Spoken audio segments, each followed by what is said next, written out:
po ba ang nakikita ninyo ang may mga pagkukulang kung kaya't nagkaroon po ng ganitong problema? Ang Umeco ba na siyang bumibili ng power sa OMCPC at ibinebenta sa konsumidor? O yung OMCPC na siyang nag-iisang nagbebenta ng kuryente sa Umeco? O may iba pa? Kayo'y nakikinig kay Marraro at your service.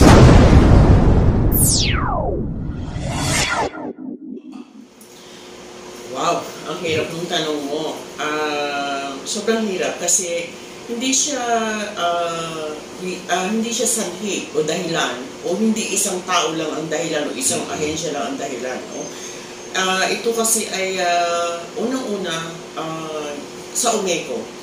Ako kasi yung pagkakaintindi ko, based on my own opinion, no? Ang pagkakaintindi ko, bakit ba nagkaroon tayo ng Umeco? No? So yung Umeco na yan is actually a cooperative between, is a cooperative na may mga tao, ibig sabihin may mga members. Tayo yung mga members, no? Tayo as a consumer. So tayo ay nag-i-elect ng mga opisyales, no? Sino ba ang, lalo na yun sa mga BOD natin. So, para sa akin, una, nilagay natin sila dyan, binoto natin yung mga BODs natin, thinking na they will be protecting us. No? Sila yung magpoprotekta sa atin, sila yung magtatanggol sa atin, at kapakanan, welfare natin dapat ang una nilang iniisip. No? So, for me, yun yung role dapat ng Umeco. No? At kung sino man ang maging provider, is still role of Umeco. Umeco ang pipili dyan. Umeco ang mag-re-revisa ng lahat ng mga documentary requirements ng isang sumasali sa bidding. Sa kanila lahat yung responsibilidad. No? Kasama siguro ang NEA with Umeco kasi ang NEA is a national electrification natin, diba? So dapat, ako, for me, dapat ang unang tumayo dyan ay ang Umeco. Ngayon, nakapili na sila. Nag-CSP sila, di ba? Nag-bidding sila. Napili nila at hindi nila pinili. Ang nanalo sa bidding ay ang ating OMCPC. Whereby, ito yung naging issue ko last week, no? Na pag ikaw, as a company, nanalo ka ng bidding, dapat pinoprovide mo lahat ng napanalunan mo. Diba? Kunyari, it's the same thing. Kunyari, nag-bid ka lang ng isang ng produkto. Di ba dapat dinideliver mo yon in a good manner, good quality, and everything. So, it's the same thing. Kaya doon kami nagkaroon ng issue last week that actually, ang ating kasalukuyan na power capacity natin is 12 megawatts. So, 5 in Sablayan and 7 in Mapsa. So, total of 12 megawatts. Pero ang ini-expect, ako, this is my own opinion. Yes, okay. No? 12 megawatts dapat ang dinideliver nila. Irregardless of whatever. Kasi yan ang nakalagay sa kontrata nila eh. No? Na 12 megawatts. Pero hindi nila nadi-deliver. No? Ang nadi-deliver lang nila, like for example, dun sa 7 megawatts, there are times that's only 4 megawatts or 5 megawatts. So, nasaan yung ibang natitira? Yun ang tinatanong ko kasi yung ating Mapsa in Sablayan plant, ano yan, with approved PSA at subsidized yan na dapat ini-enjoy ng consumer. Pero yun ang question ko sa kanila. Bakit hindi nila na-deliver? It was answered by Engineer Cruz that ang nakalagay daw doon sa approval nila na kung hindi maibibigay ng company, yung 12 megawatts ay free naman daw na i-open sa iba. Bakit may ganon? Kaya nga, alam mo kung pwede lang, tanungin ko kung ipakita nga sa atin yung kontrata nang malinawan natin. Bakit may mga ganong no, diba? Yung usapin sa bakit may ganong usapin na kung hindi mo kaya, bakit ka pa lumaban ng bidding? Sana kung hindi mo kaya, hindi mo kaya. Di ba? Para at least na-open sa iba. Now na ikaw yung nanalo, ito ay para sa OMCPC, na ikaw yung nanalo, i-provide mo. Ang sabi nila, hindi daw kaya ng kanilang makinarya. Sabi ko, that is not the consumer's problem anymore. Yan ay problema nyo na. Irregardless, ano man ang maging problema dyan sa makinarya, hindi natin sagutin. Hindi sagutin ng consumer. Pero ngayon, anong nangyayari? Alam mo ba, sa pag-uusap namin during the dialogue, parang kami pa o tayo pa mga consumer ngayon ang nagbabayad ng kanilang problema. Kung iisipin mo, kung ang sa buong 12 megawatts at kung 8 megawatts lang ang kanilang nasusupply at yung another 4 ay naka-charge sa EPSA, alam mo ba na parang may utang pa sa consumer, si OMCPC? Yun yung ano ko, analyze ko dun sa aming dialogue. So that's true. And kasi ang tanong mo sa akin is sino ba ang may pagkukulang? So I'm citing in my own opinion and understanding. Third is actually our national government, especially the ERC. Hindi kasi nila alam o hindi nila nararamdaman ang paghihirap natin na mawalan tayo ng kuryente. Sana kinonsider nila base sa EPIRA law na tayo is belong to off-grid o remote areas whereby yung mga nasisingil nila sa OCME, sa UCNE, ay dapat itinutulong sa kagaya natin na remote areas. So meaning ERC is violating the EPIRA law. Yun ang tingin ko. At according naman doon sa ERC, meron silang department circular. So, yun nga yung pinag-uusapan namin ng council ng Sangguniang Bayan ng San Jose. Alin ba ang mas powerful? Department circular o yung Republic Act? Diba? Kasi EPIRA law is a batas. Unless otherwise, it's been amended. As long as na hindi siya na-amend, it should be implemented. So, yan yung pinag-uusapan namin. So, yan ay problema din ng ERC. They should also look into it. Talaga, may nababiolate sila. And also the DOE, na sana sila din ay malaman nila, sabi ko nga, nung panahon na nagbabrown out tayo, ano ang lagi kong sinasabi sa mga post ko sa social media is I really want to invite the officers and officials of ERC and DOE and let them stay here in Occidental Mindoro for at least a week. Baka kako 1 day lang o 2 nights lang, baka umalis na sila. Kasi dati 4 hours lang tayo eh. Yes, diba? Pero syempre, nagpapasalamat tayo sa mga taong, alam mo na talagang gumawa din ng paraan, na talagang ang sinasabi, kaya nga sabi ko, I'm not against the EPSA kung wala talaga tayong choice. Na ang sinasabi nga nila, expensive electricity is better than no electricity. But sana magamit din yung due para sa atin is para sa atin at yung para sa EPSA ay para sa EPSA. Ibigay nila in full capacity ang 12 megawatts and then bago sila mag-charge in excess of the 12 megawatts, then they can charge to EPSA kung talagang wala tayong choice. But meron tayong choice. Yung ating karapatan, yung ating right base sa EPIRA law, dapat ipatuloy. So, nito yung nabanggit mo kanina na may kinakailangan pa tayong nasa off-grid kasi kapag tayo hindi nasa off-grid, tayo ay dapat may subsidy tayo. At pagkatapos yung sinasabi nga natin, pati itong contract ng power provider at ng OMECO ay mayroong hindi binibigyan na full capacity. Ano po ito? Para lang higit na maunawaan natin. Yeah. Itong off-grid, we are belong to off-grid island. Okay. Dito. So, parang remote areas tayo, in other words, no? Na hindi, kaya tayo tinawag na off-grid kasi hindi tayo connected sa main grid, no? O sa lusong grid na sinasabi nila. So, lahat ng, base sa IPIRA law kasi, lahat ng off-grid is entitled for subsidy, no?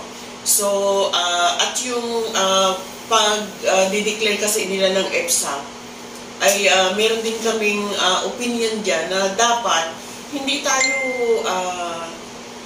tayo ma-declare ng emergency power supply agreement. Kasi nga, may planta tayo eh. May planta tayo. Nung panahon na yon, unless, alam mo, kung wala sana tayong planta, okay lang na mag-declare ka ng EPSA o Emergency Power Supply Agreement. Pero kasi may planta tayo na naghihintay lang ng approval, no? It just so happen that during the CSP, itong Samarica plant natin is parang nagkaroon sila ng blended rates, no? Bunker, fuel, diesel fuel, and the solar. Na blended rate siya, na calculated based on the tree, no? Based on the tree. So, sabi ko nga, sana noon pa lang, bago pa nag-CSP, sana pinag-isipang mabuti din ito ng UMECO, ng DOE, ng ERC. Kasi hindi naman din, you know, in fairness naman din sa OMCPC, it is not easy to construct a plant na madalian, which yun yung naging reason kung bakit hindi tayo, yung application nila ni OMCPC at ni joint application ni OMCPC at ni UMECO ay hindi na-approval because of non-availability of the solar power in the diesel power. So ngayon, natanong naman natin yan sa OMCPC, yung diesel nila ay naka-fix na, no? Ayos na, malapit na rin siyang i-try, no?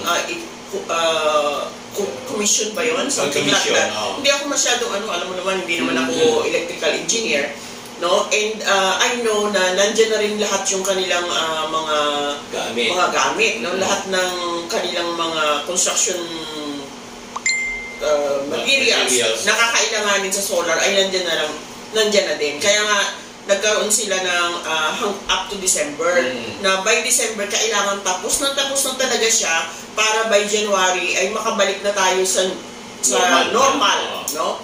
But of course, being the legislator and being the committee chair of Power and Energy, nagpasa tayo ng isang resolution requesting OMCPC to expedite the construction of the two power resources na kasi yung bunker nandiyan na di ba? Yun yung ginagamit natin, dalawa na lang. So yan ay para na rin sana kung nabigyan man sila o nag-commit sila up to December, ay kung ma-expedite sana nila at least by November maging okay tayo. Kung nag-suffer man tayo ng September bill natin, October, at least by November, kung matapos nila, at least konti lang, no? But to the information of everyone who is watching this video and interview, we are entitled for application kasi ng EPSA, pwede ka up to 1 year. The EPSA. Pero sana hindi na umabot tayo sa isang taon. Diba? Hindi na sana tayo umabot sa ganon. Kaya nga tayo ay nagpasa ng isang resolution requesting them. But of course, resolution is merely sentiments, no? Pero gusto ko lang din sabihin sa taong bayan, sa buong Occidental Mindoro, that sa Guniang Bayan of San Jose ay hindi naman kami natutulog lang. Talagang ginagawa namin. And I am posting all whatever na hakbang din namin dito sa Sangguniang Bayan. So yan po yan. And sabi ko nga, as long as the IPIRA law is not amended, it must and should be implementable. No? Kanina nabanggit ko yung tungkol din doon sa department circular nila na parang yun ang sinusunod ni ERC, no? for dito sa issue ng ating kuryente. Sabi ko nga, Sino sa sunod? sabi ko nga, ang Department Circular, ang batas, ang Republic Act is more powerful than the Department Circular. So, yun nga, pinag-iisipan din namin na baka si ERC is violating the law, no? Is violating the law. So, whatever it is, whether anuman ang maging ang resources ng ating kuryente, we are still off-grid or remote areas, one of the remote areas in the Philippines, we are entitled sa subsidy. Okay? And yan yung paninindigan namin na hanggat hindi na-amend yung IPIRA law, we have the right to claim the subsidy kasi we are entitled for subsidy. So kung yan ang natin, yung sentiment ng ating sanggunian, with you, no, so through you, na paano to kapag ka ito'y naaprubahan, no, na may subsidiya kayong ibibigay kasi because of the violating the IPIRA law, paano yun? Halimbawa, kinonsidera na, sige, may subsidy na kayo, no? So paano yun? Naitanong natin yan during the paano yun? Naitanong natin yan sa UMECO during the dialogue, and UMECO actually answered us that it will return whatever na nabayad natin under EPSA will be returned to the consumer. So paano ngayon yung EPSA? Wala na yung EPSA. Tatanggalin na. EPSA will still be there as long as na hindi pa sila nakakakuha ng provisional authority. Will ibig sabihin yung makina will still be there, but hindi ko alam kung ano ang itatawag sa kanya, kung sakasakaling maaprubahan or makonsider ng ERC na hindi tayo under EPSA. Hindi na under EPSA kasi nga, ang EPSA kasi, kung titingnan mo yung Emergency Power Supply Agreement, is actually not entitled for any subsidy. Pero ilalaban nga natin, bakit nila tayo dineclare under EPSA whereby meron tayong planta dito? Diba? Kung wala tayong makina, walang makinarya dito, walang planta, pwede. Actually. Pero hindi, ewan ko kung paano sila nag-iisip, no? Kung paano nagde-deliberate sila, no? When it comes to that. At sana, during the deliberation, na-consider din sana nila yung IPIRA law. Yung IPIRA law na ano ba yung right natin as a consumer, ano ba yung due para sa atin, saan tayo, yung entitlement natin, saan, naibigay ba? Yung mga ganon. Sana na-consider nila during the deliberation sa National Government Electrification Agencies, no? Okay, para maiwasan ito, no, kanina tinignan ko na it is between the NEA, the UMECO, para kumuha at makipagkontrata ng mga power provider, di ba? So, iniimbitahan ba kayo bilang bahagi sa inyong committee? Kasi kayo ang chairman ng Committee on Energy, na imbitahan kayo sa ginagawang competitive selection process para makita talaga natin, no? Ng UMECO, ha? You know, in fairness, during the time na nagka-CSP, parang marami sila nung una yung nag-invite ang UMECO. Parang kung hindi ako nagkakamali, they were like 20 over na gustong sumali. And then, because of the terms and reference na inilabas ni UMECO, parang umuunti siya ng umuunti. And during the actual CSP, I was not there present, but they were, ano tawag dito? Naka-live sila, and I was watching the whole time. Sa Zoom. So, dito lumalabas sa mga bahagi na napagkuwentuhan na natin, nagkaroon ng breach of contract between the UMECO and then the OMCPC or the power provider. And then secondly, na ano natin dito ay yung UMECO board, no, or the management ay competent sa ganitong situation para makapag-deliver ng tamang power provider? Yeah. In your opinion, ha? In my opinion. kasi, ano yung tanong mo una? Yung may breach of contract. Yeah. Tapos Para sa akin kasi, kung may legal kang kontrata sa isang kumpanya, and you are not able to deliver breach of contract yun. Kasi ikaw isang negosyante, ha? Yeah. Yes, you're making contract with the supplier, di ba? Yeah. Breach of contract yun, hindi mo na-deliver eh. Oo. I can sue you, Yes. I can whatever. Kung ano yung gusto kong gawin. Para sa akin, in my own opinion. But sa legal term, may breach of contract at you can sue. Pwede mo i-demanda, humingi ka ng danyos. Yes. Danyos, danyos or you have to cover, kasi ito, ang daming tao libong tao ang naapektuhan kasi nito.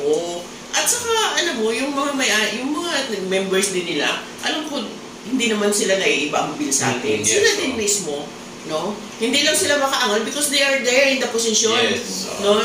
But, alam mo, deep inside them, ito yung bill mo, no? Pare-parehas naman tayo. But, for me, sabi ko nga, in my own opinion, kung I can be wrong, but it's my opinion, I know that meron talagang breach of contract. Yun. So, kung ako naman din yung supplier, at hindi ko maibigay lahat in a way, kasi mahirap, parang napaka-critical na issue kasi itong kuryente, dapat sila gumawa ng paraan. Kung papaano nila ma-deliver in full. No? Kung ang sinasabi nga nila during our dialogue through engineer Cruz na may problema sa makina nila, that is not our problem. That is not a consumer's problem. It's their problem. Do whatever they can, whatever, kung ano kailangan nila magdagdag ng makina, magdagdag sila para ma-deliver nila yung nakakontrata sa kanila. Diba? But if not, then it's still problema nila yun. So how? Paano dapat natin gawin? As a consumer, ha? As a consumer muna. As a consumer, wala naman din talaga tayong masyadong magagawa. Unless otherwise, ipaputol mo yung kuryente mo habang nasa EPSA tayo, hindi ka magbabayad. Diba? Perwisyo din naman. Perwisyo din naman.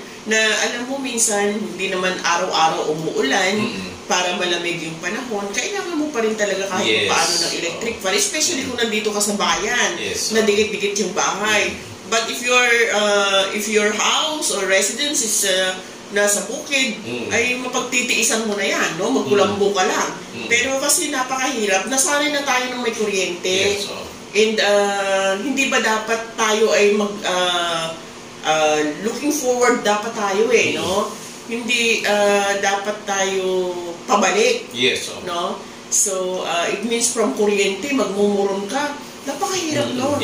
Sana hindi na lang tayo pinatikim ng kuryente, di ba?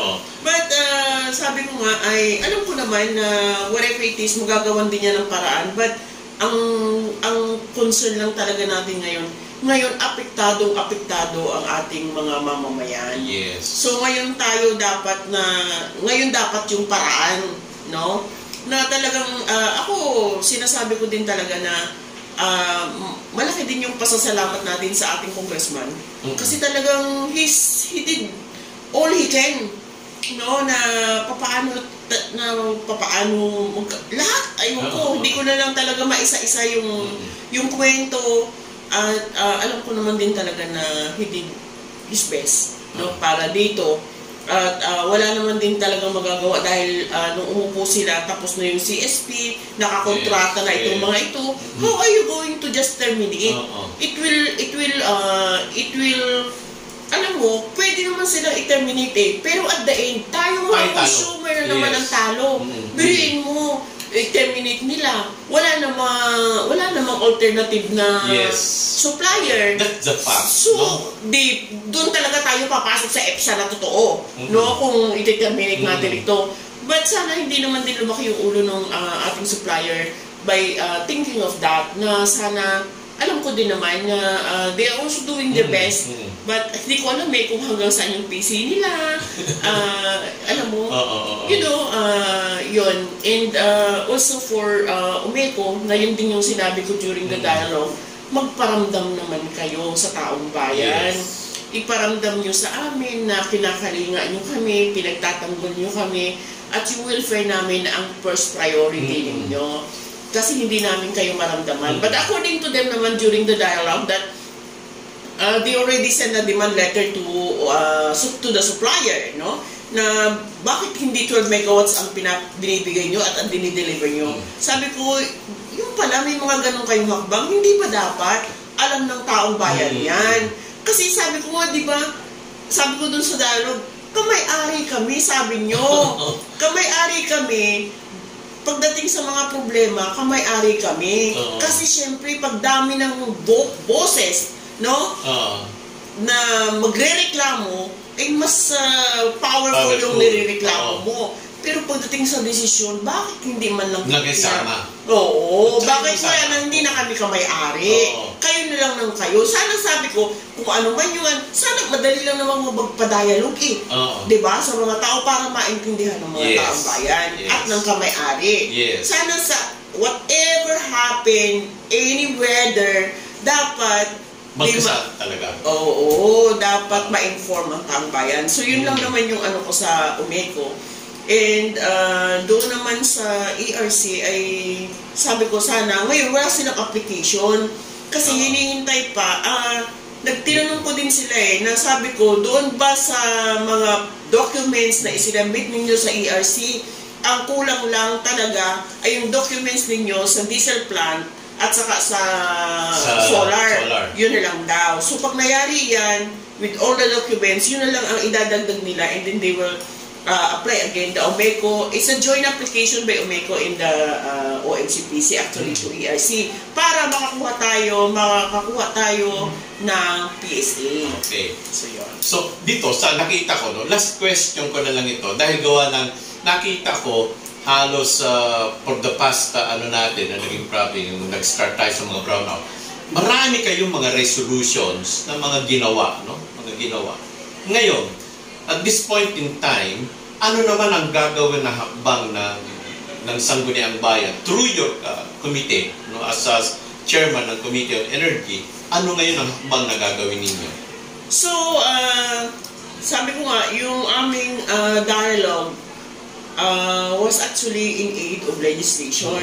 So, yun yung mga gusto naming para makagawa kami ng isang legislative action, no? So, first, I was asking the Umeco na isubmit sa amin ang lahat ng delivery supply ni OMCPC para meron kaming data, no? At ang gagawin talaga namin, hindi ko alam kung pwede na ba itong sabihin, but ito naman ay nakalive nung time na yon that we will be requesting our mayor to file TRO in court. Yes, okay. No? TRO doon sa EPSA. Sa EPSA, no? That we are actually we are entitled for subsidy. So that's one. And second is we will also be requesting the mayor's league of Occidental Mindoro to file the same. And also the councilor's league. And the fourth is actually a resolution to the governor to also do the same. Okay, so parting words po, Konsyal. Okay, alam ko naman na napakahirap talagang issue itong kuryente natin dahil talagang lahat ay tayo ay nagsasuffer. But sabi ko nga po sa aking mga kababayan dito po sa bayan ng San Jose at sa buong Occidental Mindoro, huwag po kayong mawala ng pag-asa. Kami po ay nandito, talagang ginagawa ang lahat ng aming kayang gawin at lahat ng kaya naming isipin para protektahan po ang taong bayan ay gagawin po namin. So, kaya lang po talaga, hindi po natin control ang national government at ang ating mga iba pang mga agencies, but nandito po kami para gumawa ng lahat ng paraan na kaya namin gawin. So, yun lang po. Sabi ko nga kanina, kapit lang. Kapit lang po. At alam ko naman na mahirap, pero tayo naman po ay sama-sama kung saan man po yan. And hopefully, maging totoo yung sinasabi nga ng Umeco na in time na maayos po natin ito, ay tayo ay magkakaroon daw po ng parang payback, no? Parang ibabalik din po yung ating mga ibinayad. Kung kailan po ay hindi ko po masasabi sa inyo, but ginagawa po namin ang lahat ng aming magagawa. So yun lang po, magandang araw po sa ating lahat at pagpalain po tayo ng Panginoon. Kayo'y nakikinig kay Marraro at your service.